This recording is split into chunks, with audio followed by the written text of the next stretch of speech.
Okay, thank you very much. It's an honor to see you all today on this beautiful afternoon, White House. We're here today to discuss our efforts to support our nation's small businesses, working very hard, and safely reopen America, and that's what's happening. We're doing record numbers. We're doing numbers like nobody's ever seen before, actually. I'm thrilled to be joined by two good friends of mine, Governor Pete Ricketts of Nebraska. Pete, thank you very much. And a man that I'm going to see a little bit over the weekend, and this was really by coincidence that you happen to be here today, because it was for a different reason. It has to do with small business. Governor Kevin Stitt of Oklahoma. And we're going to be in Oklahoma, and it's a crowd like I guess nobody's seen before. We have tremendous requests for tickets, like I think probably has never happened politically before. And one of the reasons we chose your state, as you know, Kevin, was that you've done so well with the COVID. You've handled it incredibly well. We appreciate you both have, actually. You both have, so congratulations. Along with several extraordinary small business owners from their state. Also with us are Secretary of the Treasury, Stephen Mnuchin, and Small Business Administrator, Jovita. Thank you, Jovita. Very good. Small business is no longer small business, it's big business. It's one of the biggest businesses. As a result of the virus, 22% of small businesses were forced to close earlier this year, including 41% of Black-owned businesses. But under my administration's strategy to vanquish the virus and restart our economy, small businesses across the nation are now safely reopening. All over the nation, they're reopening at levels like nobody's seen before. We're sheltering individuals at the highest risk. If you look at really high-risk individuals, we are really watching them and we're taking care of them. And we know what the high risk means, but largely it means older people, especially older people, senior citizens that have a tremendous, they have a problem, if they have a heart problem, if they have diabetes, if they have any kind of a problem, they're much more susceptible. So we're all watching that very closely. We've learned a lot over the last number of months. In the past 4 months, we've conducted over 25 million coronavirus tests and distributed over 1.5 billion pieces of personal protective equipment. America is better supplied and more prepared to re-enter than, I would say, just about any other place. You look at what we've done with ventilators.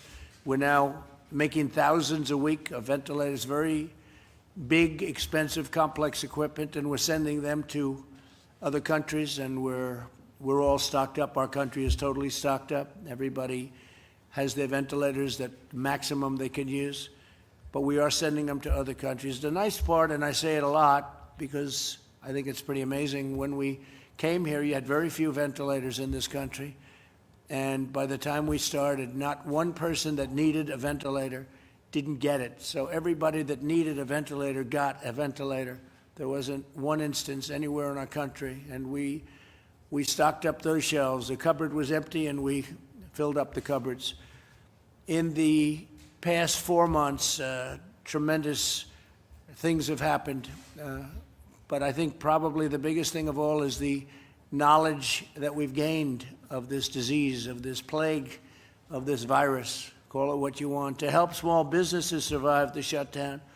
I approved over $670 billion for the Paycheck Protection Program, and Steve, that's been a tremendous success. And we're talking with Democrats about doing something further now, but the numbers, the way they're coming in, it's been really incredible. So we're able to spot it, but we're here to help businesses and to help people. To date, we've processed over 4.6 million small business loans, saving and supporting an estimated 50 million American jobs, Jovita. That's incredible. The small business owners that we have with us this afternoon all received the PPP loans, and now their businesses are on the road to recovery, and they're doing really well. We have a lot of businesses that are doing really well. We're talking about a V-shape. We're almost like an I-shape. I is straight up and down, but I talked about V-shape, and a lot of people disagreed with me. Not everybody, but a lot of very smart Wall Streeters were disagreeing. Now they're pretty much coming on board, saying it looks like it could be a V.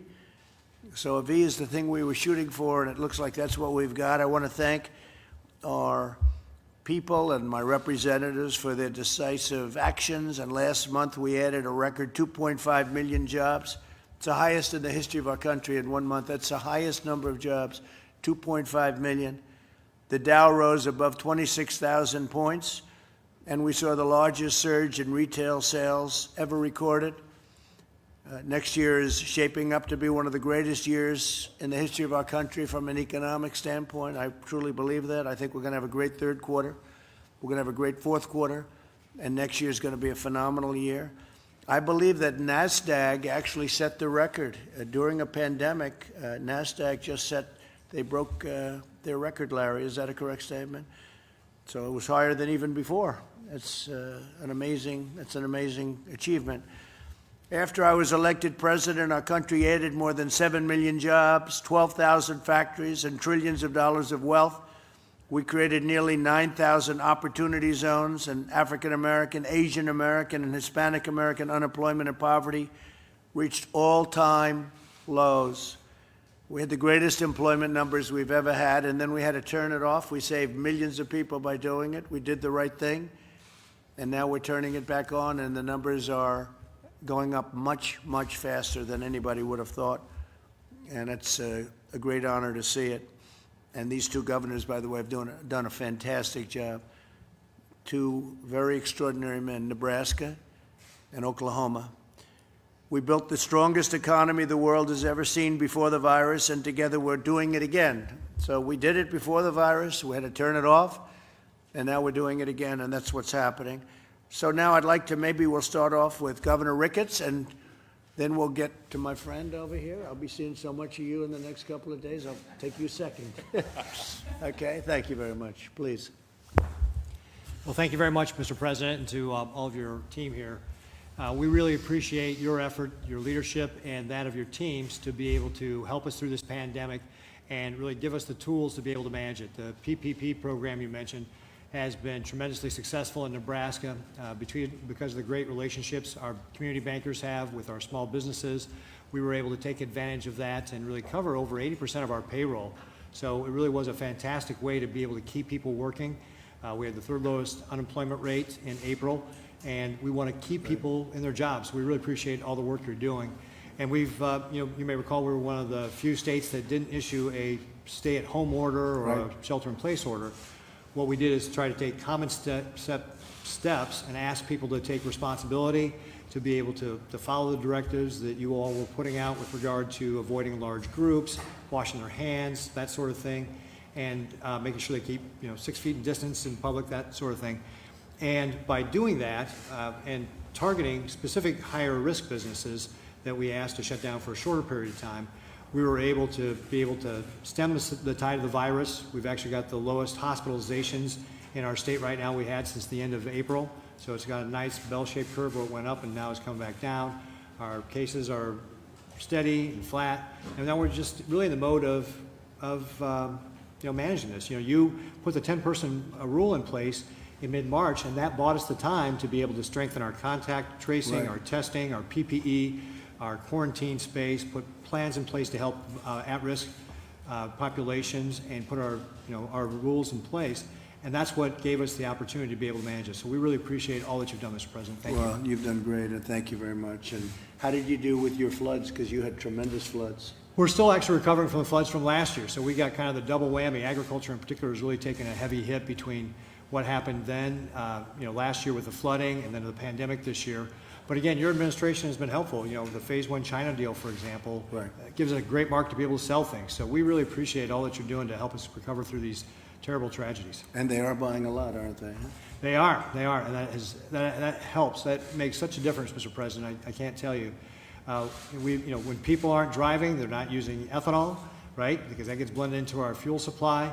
When our food processing facilities are impacted by coronavirus and they're slowing down, our ranchers don't have a place to take their animals. So there's a lot of impact to agriculture, and your administration has been great in working with us to be able to help them through it. That's great. Thank you very much. Thanks. Appreciate it. Governor? Well, thank you so much for having us, Mr. President. And on behalf of Oklahoma, we're so excited to have you. And like you said, I don't know if people caught that, but over 1 million people have requested tickets to come to come to this event. So it's just going to be an amazing. Oklahoma's ready for your visit. It's going to be safe, and we're really, really excited. But, you know, during this whole COVID crisis, as we've been fighting it, your administration has been having calls twice a week. The vice president have been so helpful to myself and all the other governors, listening to what our needs were and providing everything we need. So it's just been going great. And so we're one of the first states that has safely and measurably reopened. We went to phase 3 on June 1st. So we're 56 days into our reopening plan. And currently we have under 200 people in the hospital across the state of Oklahoma. And we had an uptick in the number of cases, and so the media tries to talk about that. But we knew we were going to have an increase a little bit because we're 56 days into reopening. But what's interesting, it's the 18 to 35 group that we've seen a slight increase, but they're the asymptomatic, and we're testing so many more people right now than we were initially, and the positive cases are still 3.8%. So we've seen a steady decline in the hospitalizations, and we have to learn. I tell Oklahomans that COVID is in the U.S., it's in Oklahoma. We have to learn how to be safe and how to have to move on. And so we were able to build capacity, because the whole reason I issued 25 executive orders in Oklahoma was to build capacity in our hospitals and also the PPE, and we were able to do that and really flatten that curve, and that was our objective. And I told Oklahomans the better they do in that period of time, the quicker we can start reopening. Right. And that's exactly what we've done, and Oklahomans are being safe, and we can see it in our numbers, but we're ready to get things back to normal and get life back to normal. So again, we can't wait to have you in Oklahoma on Saturday. Great job, Kevin. Thank you. Thank you very much. Jovita, please. Thank you very much. I appreciate the opportunity to meet Glory and Patel. And also to be, thank you. And also to be able to visit many businesses throughout the states. I traveled to North Carolina as well as Dallas and visit with the faith base and the lending community, as well as some small businesses, to feel and see and as evidence of how PPP is actually working, not only in the faith base, not only in the small businesses, but also the lending community. What more can we do to facilitate more capital for the small businesses? The underserved communities are also being sought after. We've asked the lenders, the very diverse lenders that we've signed up, over 5,400 of them, to provide outreach, very aggressive outreach to our inner cities and underserved communities. I've spoken with some of the governors, I've spoken with the mayors as well, that we need to do more. There's over $100 billion available remaining in the PPP program, a very successful program. You've shared, Lori, how you've been able to transition your business from a very high end to a takeout and still maintain the customer base. And we're realizing this, Mr. President, throughout the states and every state that we visit. Now, the fact that SBA has been able to have a touch point of over 10 million small businesses. We have 50 million that you indicated of employees in one portfolio, and another about 9 million in the other portfolio. So at some point, we will be providing technical assistance, providing some coaching and counseling to be able to solidify those relationships that the new businesses have developed with the lending community. So I thank you, President, for your support. Thank you very much. And you know, they've done like more business in 4 days than they did in 4 years. It's become a big business. Small business is now big business, so thank you. Thank you. Doing a great job. Thank you very much. Steve, please. Mr. President, thank you. It's a pleasure to be here, and it's great to see your economic programs working, especially for small businesses. The PPP has been a tremendous success. We've seen that in the employment numbers. We still have more work to do. We want to make sure that every single person who lost their job because of COVID gets back to work, and we won't be done until that happens. And I'm also pleased that this week, working with the Federal Reserve, we've opened the Main Street funding facility. Again, that will be accessible to small businesses down to $250,000 loans. So again, a massive amount of liquidity that's been pumped into the system for small businesses. Thank you. Larry, how are we doing today? Well, weekly unemployment claims fell for the 11th straight week. It's a good sign. We're going to have job numbers in June, and I think will be very strong. I agree with Stephen. I think the rescue plan worked. I think the PPP was superhuman, probably saved 55 million jobs, and we saw that with a 3 million job increase in the May numbers. I compile my list of green shoots, sir. We've got Apple Mobility for traveling almost back to its pre-pandemic high. Home builder demand and confidence is very, very strong. Automobiles, car sales are moving from 8.6 million to 12.2 million as the factories reopen. As you noted, the retail sales number was a spectacular 18%. Michigan consumer expectations, very strong today. NFIB Optimism Index, expect economy to improve, a record jump. Expect economy to improve, a record jump. And manufacturing, the Philly Fed and the New York Fed, future activity indexes are off the charts. If I play reference to the Congressional Budget Office, if we get a 20% increase in Q3, which I think is quite possible, 20% increase in Q4, and a 5% increase in Q1 2021, we will be back to where we were in 2019. We will have made up for the lost ground. Amazing. It's not going to take That's 5 amazing. years. We will have made it up with some decent numbers by the first quarter of 2021. That's called the Super V, right? Super V. I like the eyes scenario. It's called the V. It's called the V plus. Well, that's where we're headed. But we were headed to great things, and then we got hit by the Chinese plague. So that happens too, and things happen that you don't expect sometimes. So, but we built it once. We're now building it again, and it's going to be even more successful, in my opinion. Kaylee, please. Yes, Mr. President. I would just note that the V is indeed an I, and you've described this economy like a rocket ship previously, and I think the numbers you laid out are worth reemphasizing because it's exactly that. 2.5 million jobs added, blowing past expectations. You had the experts off by about 10 million jobs. That's quite an extraordinary number to be off by. Also, the Dow above 26,000 points. You mentioned the NASDAQ setting the record. 7 million jobs, 9,000 opportunity zones. You're the jobs president. You did this once. You brought 7 million jobs, and quite clearly what the markets are saying is they have faith that you are the jobs president that will do this again. So most people have never built a positive economy. We're going to do it twice, and the second time is going to be better than the first, I think, Steve. We have a shot at it, right? Okay, please, go ahead. Yes, I'm Anthony Goins, and I'm honored to be here, Mr. President, representing the state of Nebraska. We were really focused on three things in terms of making sure that our economy stayed on track. And first, it was stabilization. So the PPP, the idle loan, gave us the liquidity injection that we needed to help us out. Debt servicing, our community banks work very closely with the small businesses to defer payments. And then we move into recovery. And when we talk about recovery, the $1.08 billion that we've received from the Treasury has been a huge help. We've broken it down into 4 programs: small business stabilization, rural broadband. We're giving $1 million for Gallup, and then we're also looking at taking workers that are in industries that are shrinking and retraining them in high-demand industries so we can put Nebraskans back to work in the right areas. Well, you mentioned rural broadband, and we're doing that very big for the Middle West and for our farmers, and that's a very big factor. And as you know, we've started the process already, Yes, and I think you're going to be very happy with that. absolutely. Thank you sir. very much. Appreciate it. Please. Good afternoon, Mr. President, governors, secretaries, directors, and honored guests. My name is Melissa Hegarty, and I'm proud and honored to be the invited guest of Governor Ricketts from the great state of Nebraska.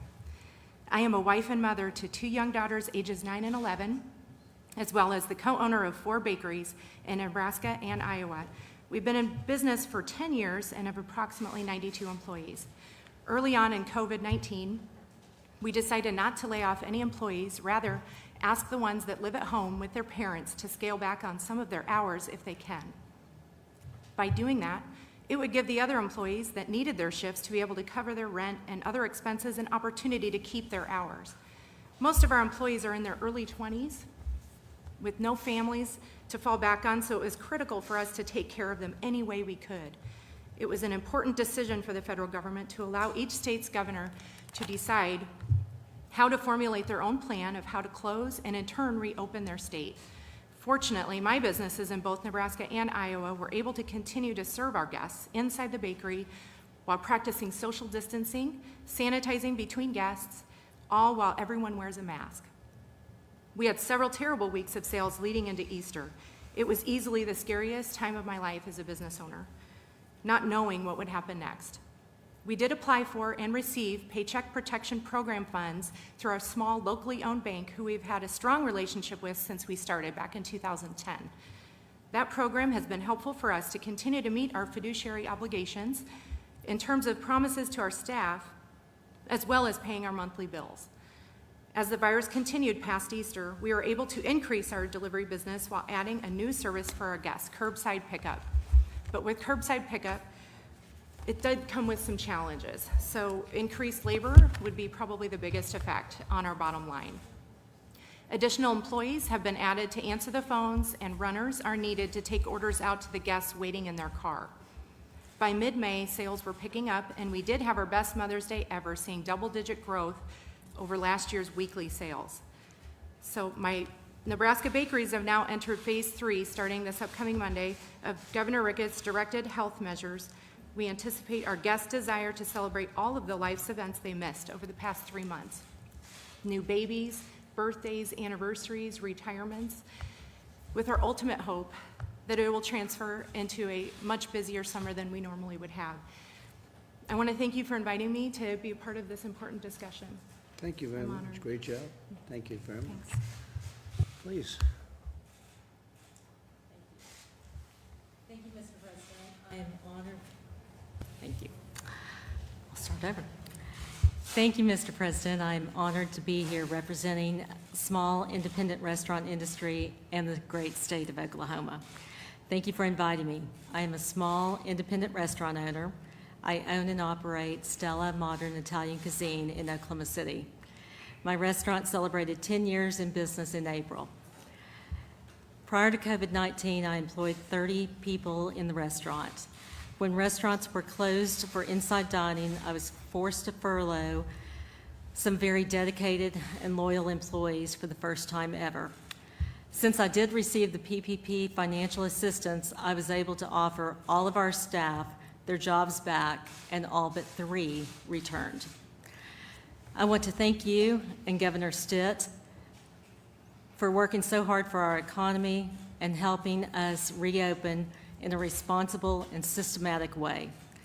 Our industry worked very closely with Governor Stitt and the Health Department of Oklahoma on guidelines to reopen with a phased approach. It has been good to get back to work and to be able to serve our guests. Under the guidelines we adopted in Oklahoma, we are using data-driven points to ensure we are reopening our restaurants and economy in a safe and an efficient manner. In reopening, our number one goal has been to keep our customers safe as well as our employees. We know there's work to be done to create a sense of confidence in our diners as well as our employees and help people feel good about dining out again. We are diligently following all the guidelines on using PPE for our employees, doubling our sanitation practice, and encouraging our customers to follow the suggested guidelines for social distancing. Restaurants have always had outstanding protocol in place for safely preparing food and serving our customers in a safe manner. As you're aware, the restaurant industry has suffered greatly during this unprecedented time. Our job loss and lost sales has been overwhelming. So I want to thank you for working so hard for our economy and signing into a law, the CARES Act, which provides PPP forgivable loans to help our industry and our economy at large get back to work. There is more that needs to be done, and we appreciate the opportunity we have to work closely with you, your administration, and our congressional leaders for next steps to get our economy and our industry back to work and fully open. President Trump, America's restaurant industry is grateful for your leadership in guiding us through this pandemic. Thank you again for inviting me to meet with you, and thank you for Governor Stitt for your leadership in getting Oklahomans back to work. That's very nice, and we're going to try and get deductions back for your restaurant industry, and you can look at that man right over there. He'll be carrying the message, but we're looking for the deductions for entertainment, restaurants, and you'll get it right back bigger than before, okay? Thank you. Working very hard on that, please. Thank you, Mr. President. Honored to represent the lodging industry before America's first hotelier president. Grateful to Governor Stitt for his leadership and for the invitation to join today. My name is Pete Patel, first-generation American. My family and I immigrated to the United States in 1979 in search of the American dream. We found that American dream in Tulsa, Oklahoma as small business and hoteliers. Our company owns and operates 12 hotels in eastern Oklahoma. The current crisis, lodging was the first to suffer because of shelter in place. And we will be the last to recover. It may take up to 2 years. Before COVID, our industry had record occupancies, profitability, and new development hotels, thanks to the exceptional strong economy under your leadership, Mr. President. Because of COVID, occupancy dropped to 20% nationally, revenues fell by 50%, and 70% of all hotel employees were either laid off or furloughed. For the first time in my career, we were forced to lay off employees, and that was the most gut-wrenching experience that we've had. The Payroll Protection Program was a lifeline to our industry to help America's small businesses and our employees. The best thing for our business is that our economy opens. Grateful to Oklahoma Governor for his systematic, data-driven approach to leading our state back to opening. Currently, our occupancies have picked up a bit, but we still have a long ways to go as an industry as well as our market. The hospitality industry as a whole, as stated, are reopening hotels in a safe and healthy manner. The industry has implemented what's called safe stay standards, sanitization, PPE use, social distancing, things like limiting buffets and using grab-and-go prepackaged items. Swimming pools and gyms are limited with appointments for use. Guests and employees are only safe as how we make the properties, and the hotel industry has done a great job in adapting ways to make sure all of our employees as guests are safe. Mr. President, I would like to mention a couple of things. We need more states to reopen, consumers to feel safe to travel. Industry will need additional resources to help pay our bills. Increase cap on the EIDL program would be very helpful to us. And we need pressure relief from our local banks who may be stressed in these times coming up that have hospitality loans. We will need help from the Federal Reserve and FDIC on those two things. In conclusion, Mr. President, America's hoteliers are grateful for your leadership. We appreciate and you know what it's like to own and operate hotels. We are looking forward to working with you towards a swift and strong recovery. Thank you. I'm impressed by your 20% number. If that was your low point, you're better than any hotel company that I've seen. We had Hilton, and they were at 1%, right? And we had all of the big ones, and they were from 1 to 4 or 5%. So if you're at 20%, congratulations. That's pretty good. That was the average, Mr. President. There was a few of them that weren't that. I can imagine. That's great. Great job. Thank you. Mr. President, thank you. As your domestic policy chief, what an honor it is to have all of these small business owners here at the White House. I'm reminded that just yesterday, Mr. President, we had veterans in. The day before, we were doing policing reform in the Rose Garden. The day before that, we were talking about seniors and taking care of our elderly and fraud. Everything you do, every day, every minute, is how to do the most for all Americans. And the small business, this is the backbone of our country.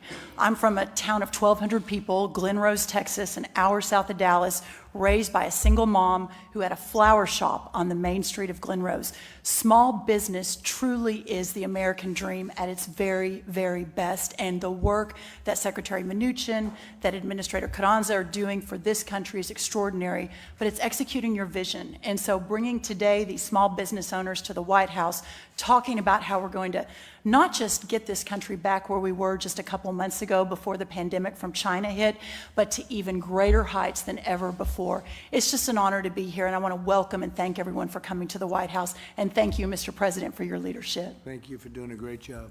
Doing Thank great. you. Thank you very much. Okay, thank you all very much. Thank you. Thank you very much.